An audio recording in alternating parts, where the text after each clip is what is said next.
My name is Jane Boroski, host of Invisible Tears. This podcast will be about my story in my words, talking about my own personal experiences in self-healing. I do not claim to be a therapist, counselor, or licensed psychologist. Hello, my name is Amanda Bedard, and I'm the co-host, producer, and editor of Invisible Tears. I'm a Reiki master, certified professional life coach, spiritual coach, wellness coach, and a counseling practitioner. Some of the content you will hear in this podcast may be disturbing to some. Viewer discretion is advised. But it is our hope by putting this information out there that we may help others to heal. We will always be a platform for truth and healing. Brought to you by Glassbox Media. This is Invisible Tears.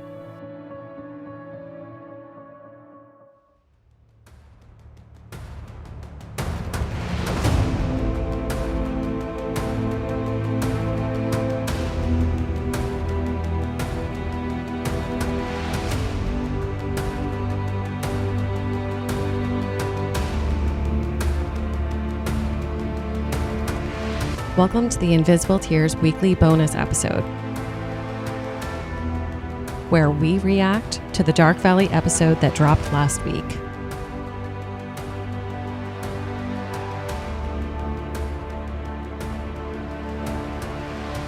This is part 1 of our reaction to episode 8.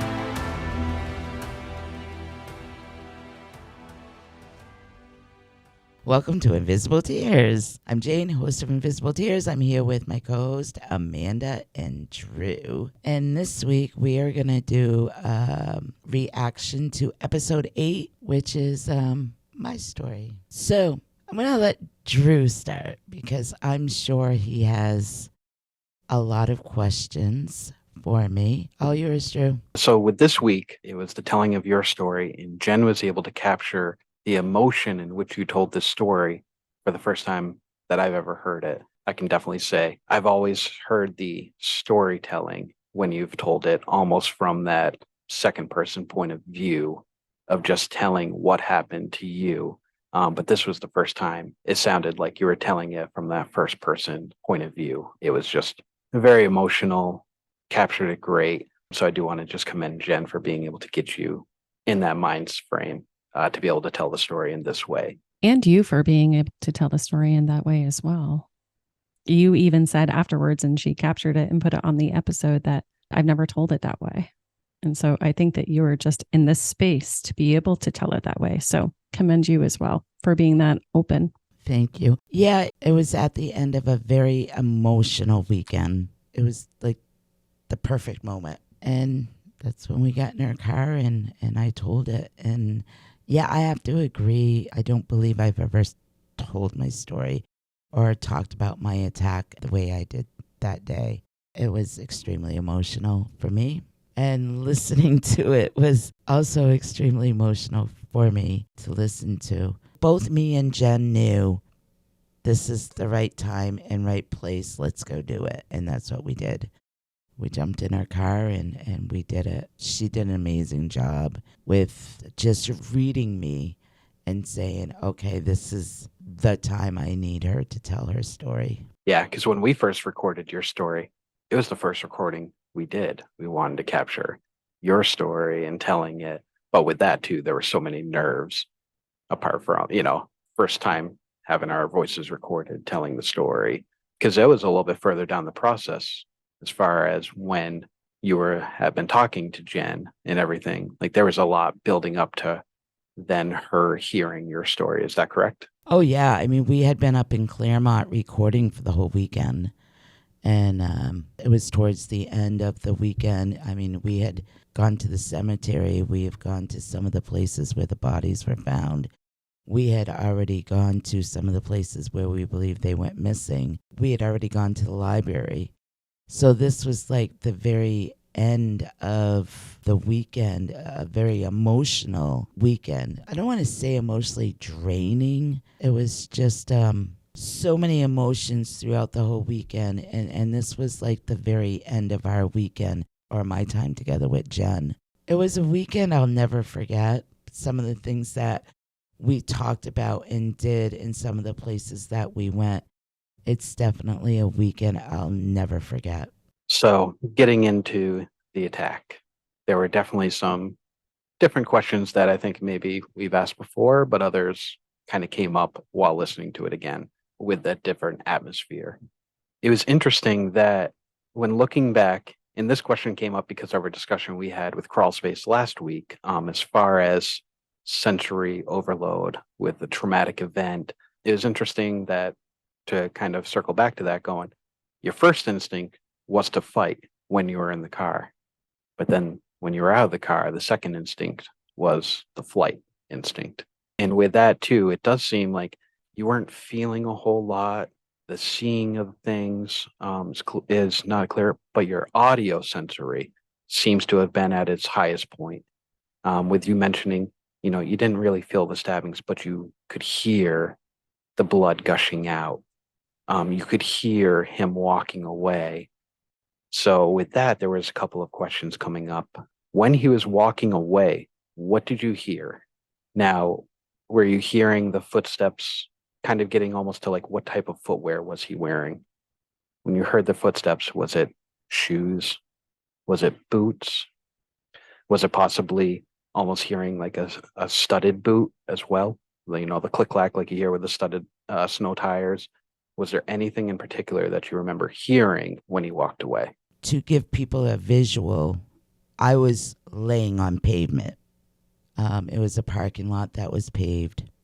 So when I heard him walking away on pavement, it was almost like I could hear a little bit of the stones or the rocks as he was walking. I don't think that it was like studded shoes or anything like that.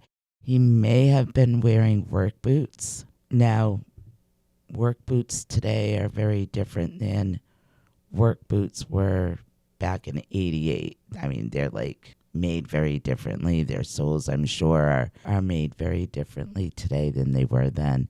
But I can hear, it was like I can hear the footsteps. If you lay down on pavement and you hear somebody either walk up to you or walk away from you on pavement, it's like you can hear almost like a shuffling of maybe a few stones here or there where he may have kicked a few, or you know how you walk and sometimes you kick a little stone or a rock or something. I could almost remember like hearing a little bit of that. I don't remember. Now, I could be wrong. I think there was some place that we saw or some interview I gave. It might have been when I was hypnotized. I had said that I could hear him walk away fast or swiftly, or something to that extent. I don't remember him like running away. I don't remember hearing the footsteps, like he was running. I remember hearing like a casual footstep walking away from me. Now, when you were outside the car, standing with him before you ran to the road, Route 10, when you saw the car coming your way, were you facing Route 10 or was your back to Route 10? I was facing Route 10. My back was up against my door, so I could see the headlights coming down. From Keene to Winchester? Yes. Now, when again did you notice that he had pulled into the parking lot? Oh, gosh.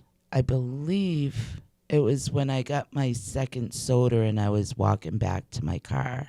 I believe is when he had just pulled in, and when I got in my car, he had finished parking his vehicle into the space beside me.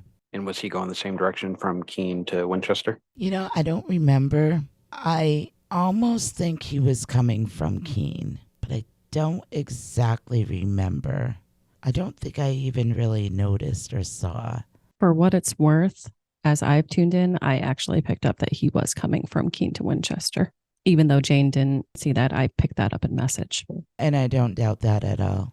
Because there was a thought that I had, especially when we go back over, the different cases, and when trying to look at like the story, the biggest thing that we can't come up with, well, with the hitchhikers, we know, how the killer showed up. But with some of the other cases, we don't know exactly how or when the killer showed up. The one constant that we do kind of see is there's payphones at a lot of the areas of abduction, including yours. Now, there is a thought in my mind is we always talked about him going out and hunting, looking for that opportunity. But what if he wasn't necessarily hunting by driving around and looking for those opportunities, but rather was hunting stationary? Now, if we look at Gamarlo's, if you go down towards the end of the building, there's the post office, which there's always cars parked there in the corner overnight. You don't think anything of it. There's cars coming and going, dropping off postage. At least I remember from back in the day, always seeing the early morning drop-offs of mail. It's very dark over there too. It's not lit. Yeah. And with there, you have a great view of both sides of Route 10. And also if somebody's pulling up to use the payphone or the vending machine with still staying hidden, as the car pulls up to that side of the building, they wouldn't shine any light on a vehicle. Now, being parked there, he would be able to see anybody coming in or out of that parking lot. And with how the lighting was, he'd be able to tell who was in the car and how many people were in the car.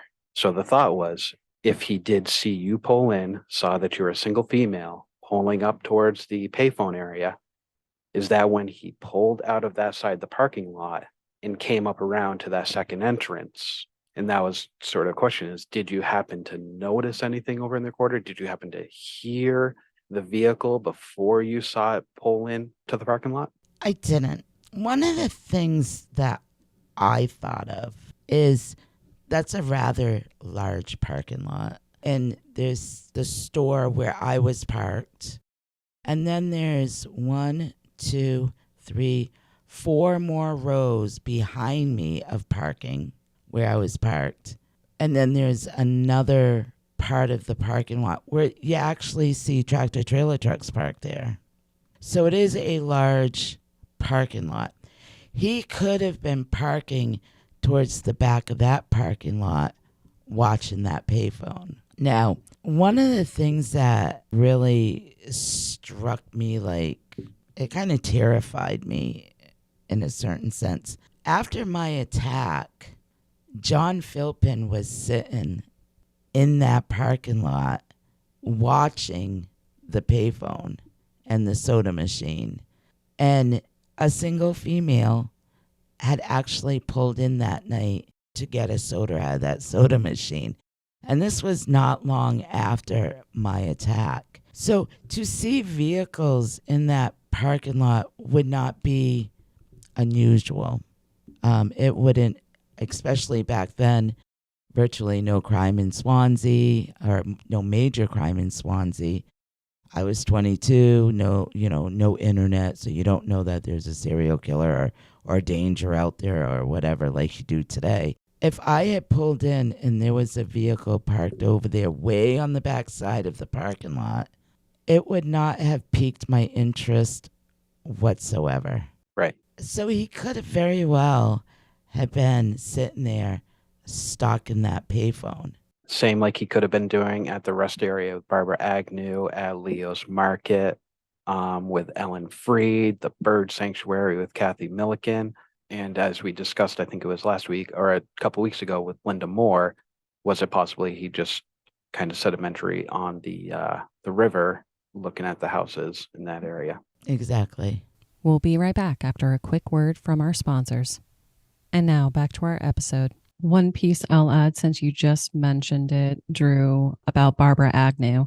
So the only people that know this piece of information is Jane, yourself, my daughter Aubriana, because she took a visit there with us, and Jenna Mel. I have gone to the rest area on I-91 North, where Barbara was last seen and where she was taken from, 4 times. Every single time that I go there, I am drawn to a specific place in the back right-hand side of the woods. For the listeners who've never been there, very, very small rest area. As you pull in, there are 2 lanes. The first lane that's on the left is specifically for trucks. The lane that is on the right is for cars, and that's where the entrance to the rest area would have been. It's larger. That's where you're directed to go. As you're pulling into the right lane of this rest area, back on the wood line, there are a couple of paths that lead. There's like a rock ledge and things like that. There are a couple of paths that lead back into the woods. Every single time I have gone there, I have been drawn to a specific point in the woods where when I stand there, I can see where the rest area would have been. I can see the entire parking lot. I know somebody was waiting there, or at least that's what I've picked up. So as you mentioned it, Drew, I just wanted to put that out there. That's a piece of information that I've picked up every time that I've been there. So I think specifically for Barbara, that's a piece of information there. Yeah, and every time that we were there, it was the exact same spot that you went back to. And even Aubriana went to that spot. Yes. And it's kind of on a hill, but you can see where the cars pull into the rest area from that spot. You can see where the building was. Yep. You have a view of the whole parking lot. Yep. But with the wood line, the way that it is, you wouldn't necessarily be able to see somebody there. When you mentioned, Jane, the one time that we went there with Aubriana, so Aubriana is a psychic medium as well. So I wanted to get her read on the situation as well. And as we were walking towards, she ran ahead of me and ran to the exact spot that I always go. So that piece is sort of confirmation for me that whatever piece of information that is going to lead us with, that is true. So when I started to think about how the killer shows up, I started to think about it almost from like a cinema type of view. When you're looking at a story, the killer doesn't just appear. You know, it's not like a Friday the 13th where all of a sudden the killer's just there. He has to come from somewhere. And with some of these cases, it's not quite clear how he just shows up. So, you know, one of the thoughts was, is he possibly parked on the side of the building at Camarlo's in the shadows? And that's where he's more of a sedimentary type of stalker rather than driving around on the roads. When I try to think about this type of stuff, and even Jane, with your case, throughout the entire life of, you know, listening to this, I always try to picture it in my head as if it's a movie. I'd never put myself in the first person point of view of him or you, but more of seeing it from just a few feet away, from different angles to see what it looks like. So with that, the question always arose of, was he truly just driving down the road and saw you, and that just happened to be, you know, perfect circumstances? Or was he actually sitting in the back of the parking lot watching? And when starting to think about that in regards to all the other cases, it was like, actually, 5 out of the 8 attacks, that theory holds a little bit more water than the fact of he was driving around. Honestly, it makes a little bit more sense. And it's one of those, I don't think I've ever actually heard it brought up like that. Because I know even with the talks of Philpin, it was always, he's a hunter. He's out hunting. He has a trap line. But if you think about it, him being a hunter, what if his car is his tree stand and he'll park it and just sit in his tree stand? It kind of makes you think that, like with the Ellen case, something kind of got her attention. I wonder if he pulled in and parked further away from her, parked his car, and it kind of gave her the impression that he was going to use the phone, waiting for her to get off the phone. Or was there a car already in the parking lot that she didn't even really realize until all of a sudden she noticed movement in it? And that's when she said, hold on, I got to start my car. Maybe. That was 2 hours. She was in her car for 2 hours. I was in my car for 5 minutes. Yep. But it's one of those, being a hunter, if he's used to sitting in tree stands, sitting there for hours on end, not making a peep, is not that difficult. Maybe with your case, he was realizing you were leaving the parking lot and had to act then. Same with Ellen's. He didn't act until he saw that she was getting ready to leave the parking lot. Yeah. Drew, when you mentioned and reiterated the hunting and then mentioned the tree stand, immediately that pressed on something in me that really reiterated Barbara and the situation surrounding Barbara for me. When I go up and I stand in that location, in that rest area, that is the exact feeling that I'm feeling. It's almost like a stand, but also kind of like crouch down, stand, but also crouch down, and patience and waiting, just like a hunter would in a tree stand. You pick your location and you wait for the prey to come by. Maybe his locations were payphones. Because wasn't Eva Morse dropped off near Leo's Market, just across the bridge? We don't know. So Eva Morse was hitchhiking from the plant where she worked to Claremont. Yes, or at least up Route 12. And the last that we knew that she was dropped off on Route 12 by someone, and then somebody else had to have picked her up. We believe that she was en route to Claremont, either to go scope out the next job or to visit the girlfriend. I believe a lot of these places he sat and watched. Of course, some of them he picked up, I believe, that were hitchhiking. But I think a lot of the places he may have been sitting and watching, especially where I was at Gamarlo's. At that time in 1988, I was 22. It would have never piqued my interest, or I would have never noticed it. I would have had no reason to have been concerned about a vehicle sitting there at all, or even paid any attention to it. And as you mentioned, Jane, I think Drew had a little bit of as he was spitballing, mulling over some ideas about the hitchhikers, in thinking about how he could have possibly been stationary and hunting from a place. So he was trying to think through and work through the whole hitchhiker scenario. You had an interesting take too this morning, Drew, on the hitchhiking scenario. Right. So some of the hitchhikers were definitely going from one area to another, some long distances. What if they were picked up at their original last seen location, but dropped off at, say, a convenience store because that was the farthest that driver could actually go on that route, and it just happened to be where the killer was camped out that day, and then he quickly picked them up to quote unquote take them to their next destination. So he wasn't necessarily out on the road trying to find these hitchhikers or came across them, but necessarily was at the right spot when these hitchhikers were transitioning from one point of transportation to another, especially when looking at Elizabeth Critchley's part. She was picked up way down in Massachusetts and was on her way home to Waterbury, Vermont. Now, the odds of finding that one driver in Massachusetts that was going to be going all the way to Waterbury are probably very slim. But if they were willing to drive them up to, say, the Vermont border and be like, yep, this is where I'm stopping, here's a convenience store that has a payphone that has everything you need to wait for that next stop. And then this guy just happens to be in that parking lot waiting and sees that opportunity. So he might not be actually out there driving around hunting, but he has this location with this payphone. If I wait here long enough, the opportunity will arise. So that would make him an extremely patient person, monster, and very organized.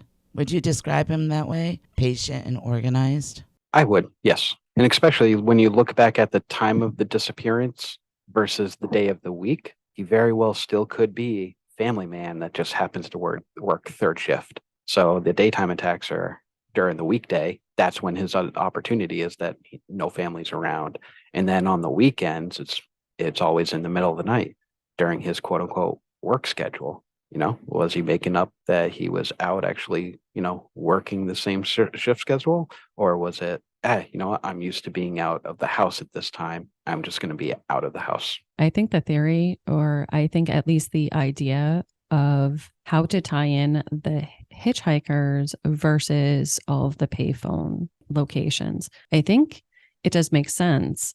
And while that may be the case, it may not be. I mean, we don't know, because there's unfortunately no witnesses to, tie this theory or anything like that. In thinking about it, when you're hitchhiking, you're essentially just trying to get toward, even if you can't get to your end destination, you're just trying to get towards a destination. So it would make sense, especially in Critchley's case, like you mentioned, Drew, from Massachusetts all the way up to Waterbury, Vermont. I mean, that's a hike. So if this person was like, yeah, I'll take you up to, I'm only going this far, but at least get him somewhere close to 91, then maybe from, this rest area, or maybe from, this convenience store with a payphone or something where there's travelers, maybe you can pick up a ride from there. It's an interesting take, because I don't think I've ever heard it mentioned before. Same here.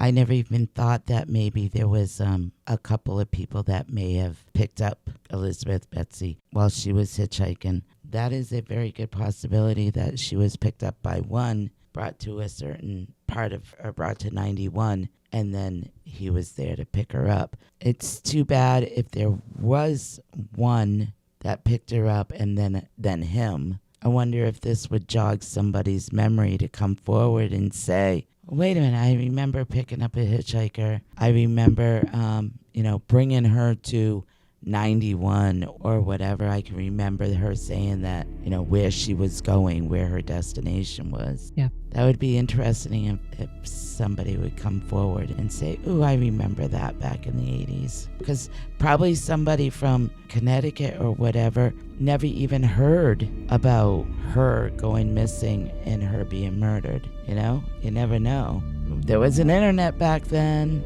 Not everybody read the papers or listened to the news, so you never know.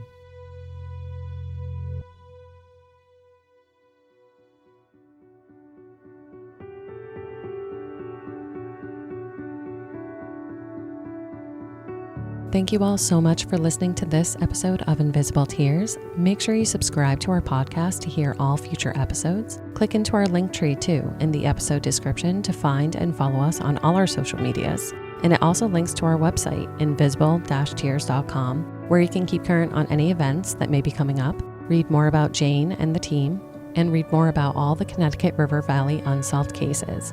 If you want to learn more about my wellness practice, Guided Path Wellness, head to guidedpathwellness.org. There you can read more about me and my certifications, more about the Reiki and coaching services I offer both in person and remote, and read all about my products for sale that I make through the practice. Feel free to utilize the Contact Us section on the website with any questions, or utilize that free 15-minute consultation booking button if you have any questions about what might work for you. Evil may exist in this world, but we will not let it win. See you next episode.